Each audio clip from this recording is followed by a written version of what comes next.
আজকে তাদের জীবনের কথাটাও চিন্তা করে দেখুন। আজকে তারাও কিন্তু যদি এই চাকরিটা না পেত তাহলে তারা আরো ভালো করে চেষ্টা করতো এবং তারা তাদের জীবনকে কিন্তু ভালো একটা উন্নতির জায়গায় নিয়ে যেতে পারতো।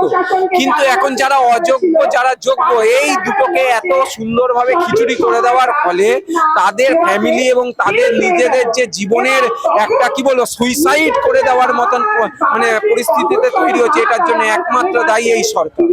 এই সরকার ছাড়া কিছু নয়। এবং গোটা পশ্চিমবঙ্গ এবং যারা পশ্চিমবঙ্গবাসী এবং যাদের সঙ্গে এরকম ঘটনা ঘটছে তাদের সবাইকে একসঙ্গে আমার ধারণা অনুযায়ী রাস্তায় নামা উচিত এবং প্রশ্ন করা উচিত যে এই ধরনের আমাদের জীবনের সঙ্গে খেলার অধিকার কাকে দিয়েছে, কে দিয়েছে? আমরা তো সিংহাসনে বসিয়েছি আমাদের রাজ্য যেন ভালো চলে, আমাদের জীবন যেন উন্নতর হয়, সেখানে আমরা কেন অন্ধকারের মধ্যে ডুবে যাব?